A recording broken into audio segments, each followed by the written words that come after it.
त्या मुलांनी मला मोठी रक्कम दिली होती आणि एका रात्रीसाठी सोबत नेले होते.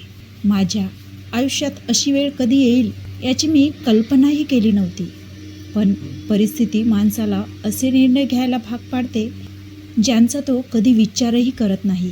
त्या रात्री मी एका छोट्याशा खोलीत बसून माझ्या नशिबाचा विचार करत होते. माझ्या मनात भीती, असहाय्यता आणि पश्चाताप याशिवाय काहीच उरले नव्हते. प्रत्येक क्षण मला जड जात होता. माझ्या जबाबदाऱ्या आणि कुटुंबाच्या गरजांनी मला अशा वळणावर आणून उभे केले होते जिथून मागे फिरणे शक्य नव्हते. वेळ जसा पुढे सरकत होता तशी माझी मानसिक आणि शारीरिक अवस्था खालावत चालली होती. रात्र संपायचे नाव घेत नव्हती. मला फक्त ही रात्र कधी संपेल याचीच प्रतीक्षा होती. पहाट जवळ येत होती. माझे डोळे मिटू लागले होते आणि शरीरातील शक्तीही संपत चालली होती.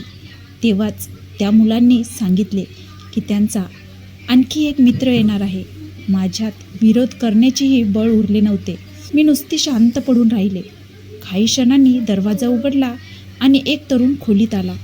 पण मला पाहताच तो अचानक जोरात किंचाळला. त्याच्या चेहऱ्यावरचे भाव पाहून मीही घाबरले. खोलीत उपस्थित सगळेच स्तब्ध झाले. तो इतका का घाबरला होता? माझं नाव काजल होतं आणि त्यावेळी माझं वय फक्त 22 वर्ष होतं. मी नुकतीच पदवी पूर्ण केली होती. शिक्षण पूर्ण झाल्यावर मला वाटलं होतं की आता चांगली नोकरी मिळेल आणि आमच्या घरची परिस्थिती सुधारेल. पण वास्तव खूप वेगळं होतं. नोकरीच्या शोधात मी रोज वेगवेगळ्या कार्यालयाचे उंबरठे शिजवत होते. जिथे जाई तिथे शेकडो उमेदवारांची गर्दी दिसायची. प्रत्येकाच्या हातात प्रमाणपत्र होती आणि प्रत्येकाच्या डोळ्यात मोठी स्वप्न होती. अशा वेळी माझ्यासारख्या साध्या पदवीधर मुलीला संधी मिळणं खूप कठीण होतं. पण माझ्यासाठी नोकरी मिळवणं ही केवळ इच्छा नव्हती तर गरज होती. कारण काही महिन्यापूर्वीच आमच्या कुटुंबावर दुःखाचा डोंगर कोसळला होता. माझ्या आईचं अचानक निधन झालं होतं. आई आमच्या घरचा खरा आधार होती. ती दिवसभर कष्ट करून आमच्यासाठी 2 वेळेच्या जेवणाची व्यवस्था करायची. तिच्या चेहऱ्यावर थकवा होता, पण आमच्यासमोर ती नेहमी हसत राहायची. मी, माझी मोठी बहीण आणि माझा धाकटा भाऊ आम्ही सगळे तिच्याच आधारावर जगत होतो. लहानपणी मला वाटायचं की आई आमच्या सगळ्या इच्छा पूर्ण करत नाही. पण आज जेव्हा आयुष्याच्या कठीण वास्तवाला समोर जात होते तेव्हा मला तिच्या संघर्षाची खरी जाणीव होत होती. आई नेहमी प्रेमाने म्हणायची, काजल, परिस्थिती कितीही कठीण असली तरी हार मानू नकोस. मेहनत करणाऱ्यांना देव कधीच निराश करत नाही. त्यावेळी तिच्या शब्दांकडे मी फारसं लक्ष दिलं नव्हतं, पण आज तिची प्रत्येक गोष्ट मला आठवत होती. आईच्या जाण्यानंतर घरात जणू शांतता नव्हे तर एक मोठी पोकळी निर्माण झाली होती. सुरुवातीचे काही दिवस शेजारी आणि नातेवाईकांनी मदतीचा हात पुढे केला, पण काळ जसा पुढे गेला तसं प्रत्येकजण आपल्या आयुष्यात व्यस्त झाला. शेवटी प्रत्येकाला स्वतःच्या संसाराची चिंता असते आणि त्या दिवसांपासून माझा संघर्ष खऱ्या अर्थाने सुरू झाला. आईच्या निधनानंतर घराची जबाबदारी माझ्या खांद्यावर आली होती. कारण बाबाला हृदयविकाराची बिमारी होती आणि डॉक्टरांनी सांगितले होते की त्यांना जास्त काम करायचं नाही. त्यामुळे नोकरी शोधण्यासाठी मला रोज घराबाहेर पडावं लागत होतं. तेव्हाच मला समजलं की बाहेरचं जग दिसतं तितकं सोपं नाही, विशेषतः एका तरुण मुलीसाठी.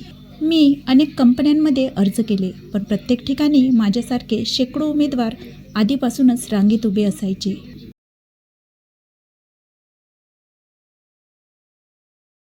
अनुभव नसल्यामुळे अनेक ठिकाणी मला मुलाखतीची संधी मिळाली नाही. नंतर मी काही शाळांमध्येही प्रयत्न केला, पण तिथे मिळणारा पगार इतका कमी होता की घरचा खर्च भागवणं अशक्य होतं. शिवाय प्रत्येक ठिकाणी अनुभवाची अट समोर यायची आणि माझ्याकडे त्याचं उत्तर नव्हतं. अनेक आठवडे प्रयत्न करूनही काहीच जुळून येत नव्हतं. दिवसेंदिवस घरची परिस्थिती अधिकच कठीण होत चालली होती. अशाच वेळी माझ्या एका मैत्रिणीने मला मदतीचा हात दिला. तिच्या ओळखीने मला शहरातील एका मोठ्या डान्स क्लबमध्ये एका वेटरची नोकरी मिळण्याची संधी मिळाली. शहराच्या एका गजबजल्या भागात तो डान्स क्लब होता. रात्री पडताच तिथे लोकांची प्रचंड गर्दी होत असे. रंगीबेरंगी लाईट्स, मोठ्या आवाजात वाजणारं संगीत आणि गजबजलेले वातावरण यामुळे तो क्लब खूप प्रसिद्ध होतं. मला तिथे नोकरीची संधी मिळाली आणि दुसऱ्या दिवशी कामावर रुजू होण्यास सांगण्यात आलं. क्लबमध्ये माझं काम ग्राहकाचं स्वागत करणं, त्यांना त्यांच्या टेबलापर्यंत नेणं आणि त्यांच्या ऑर्डरची व्यवस्था करणं होतं. काही ग्राहक बोलण्याच्या बहाण्याने माझ्याशी जास्त वेळ संवाद साधण्याचा प्रयत्न करत असत. काहींच्या नजरा आणि वागणं मला विचित्र वाटायचं, पण नोकरीची गरज असल्यामुळे मी माझ्या कामावर लक्ष केंद्रित करत होते. हळूहळू मला जाणवू लागलं की क्लबमध्ये येणारे काही लोक केवळ मनोरंजनासाठी नव्हे तर तिथे काम करणाऱ्या मुलींमुळे आकर्षित होत होते. दिवस वेगाने जात होते आणि मला तिथे काम करून जवळपास 1 महिना झाला होता. या काळात मला अनेक वेगवेगळे अनुभव आले. काही ग्राहकांच्या वागण्यामुळे आणि बोलण्यामुळे मला कधीकधी अस्वस्थ वाटायचं. काही जण गरजेपेक्षा जास्त जवळ येण्याचा प्रयत्न करत होते. तरीही मी माझं काम प्रामाणिकपणे आणि मन लावून करत राहिले. मात्र या नोकरीची एक चांगली गोष्ट होती. पगाराव्यतिरिक्त टिप्समधूनही मला चांगली कमाई होत होती.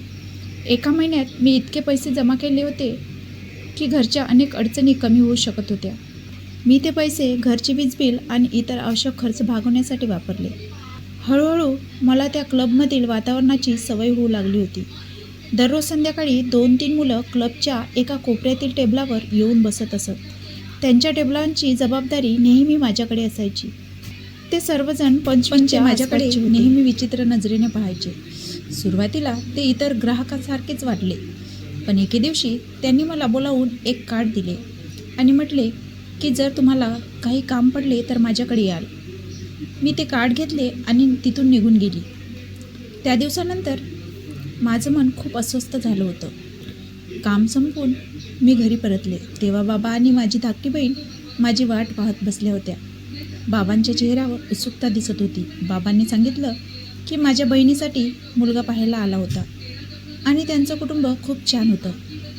पण एक अडचण होती की त्यांनी आम्हाला खूप मोठा हुंडा सांगितला होता आणि बाबांनी सांगितलं की तुझ्या भावाला पण मुलगी पाहून दोघांचे एकाच मांडवात लग्न करून टाकू. आपला खर्च वाचतील हे ऐकून मला बहिणीसाठी आनंद झाला. हुंड्यासाठी आमच्याकडे पैसे नव्हते, पण लग्नासाठी फक्त 1 महिन्याचा अवधी असल्याचं कळताच माझ्या पायाखालची जमीन सरकली. इतक्या कमी वेळात एवढ्या पैशाची व्यवस्था कशी करायची हा प्रश्न माझ्यासमोर उभा राहिला. त्यानंतर मी तिच्या होणाऱ्या सासरच्या लोकांशी भेटली. ते मनाने खूप चांगले आणि समजूतदार लोक वाढले. त्यामुळे बहिणीचं आयुष्य सुखी होईल अशी आशा माझ्या मनात निर्माण झाली. पण आजच्या काळात कोण मुलीचं लग्न कोणत्याही अपेक्षेशिवाय आणि खर्चाशिवाय लावून देतं? ते लोकही याच समाजाचा भाग होते. बाबा मात्र मला धीर देत होते. मी बहिणीकडे पाहिलं. तिच्या चेहऱ्यावर खूप दिवसांनी खराखुरा आनंद दिसत होता. पण इतक्या कमी वेळात एवढ्या पैशांची व्यवस्था कशी करायची हा प्रश्न माझ्यासमोर उभा राहिला. दुसऱ्या दिवशी मी नेहमीप्रमाणे क्लबमध्ये गेले, पण त्या दिवशी माझा चेहरा खूपच उदास दिसत होता. मनात अनेक चिंता आणि विचार चालू होते. त्यामुळे माझ्या चेहऱ्यावरच त्याचा परिणाम स्पष्ट दिसत होता. क्लबमध्ये पोहोचताच तिथल्या 2-3 मुलांचे माझ्याकडे लक्ष गेले.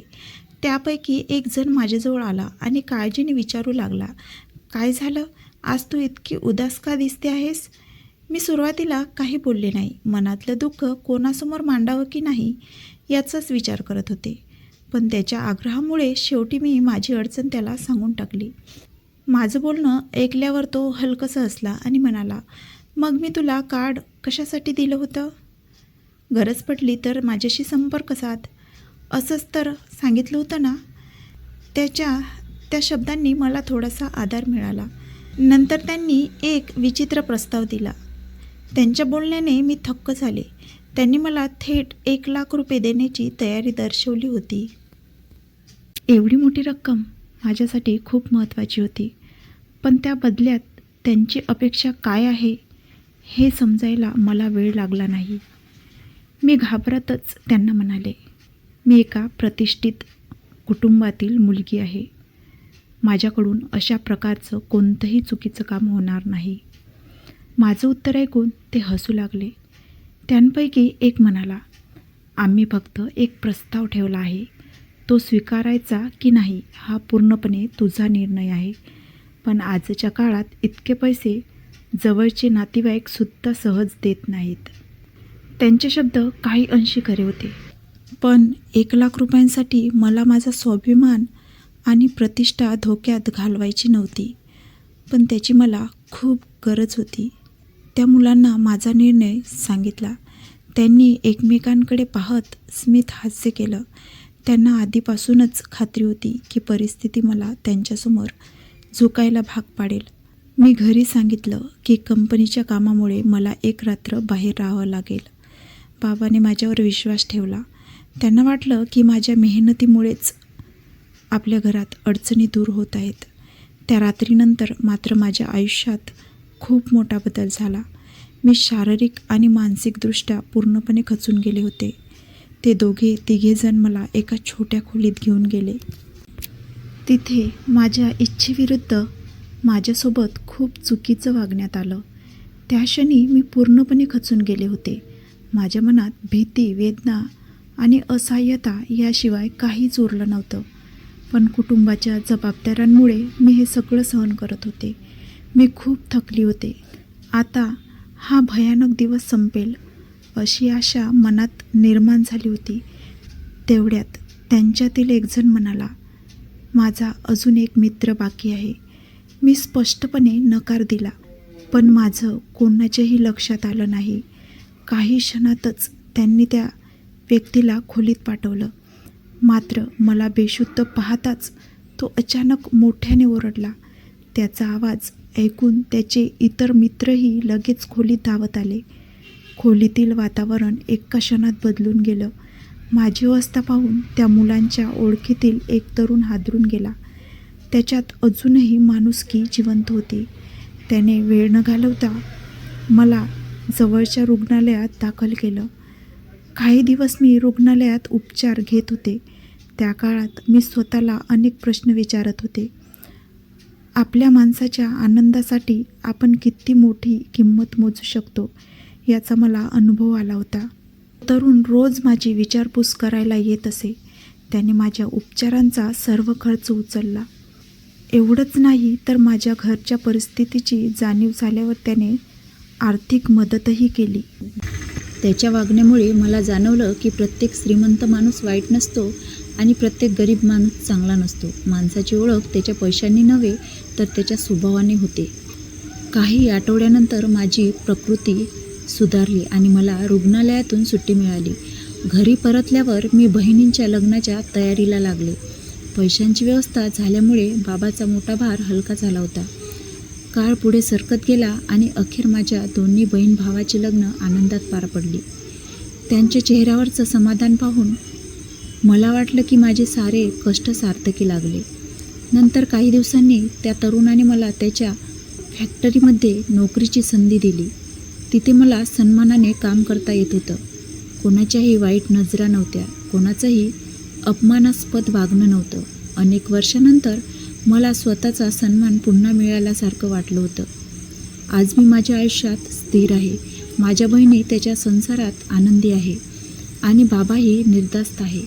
या सगळ्या प्रवासाने मला एक गोष्ट शिकवली, गरिबी माणसाला अनेक कठीण निर्णय घ्यायला भाग पाडते. पण कोणत्याही परिस्थितीचा न्याय फक्त बाहेरून पाहून करू नये. म्हणूनच काम करणाऱ्या प्रत्येक स्त्रीचा आदर करा. तिच्या चेहऱ्यावर हसू असलं तरी तिच्या मनात किती संघर्ष दडलेला आहेत हे कोणालाच माहीत नसतं. प्रत्येक व्यक्तीची एक वेगळी कहाणी असते आणि त्या कहाणीमागे असंख्य त्याग लपलेले असतात. मित्रांनो, तुम्हाला ही कथा कशी वाटली ते कमेंट करून नक्की सांगा. व्हिडिओ आवडला असेल तर लाईक करा, शेअर करा आणि चॅनलला सबस्क्राईब करायला विसरू नका.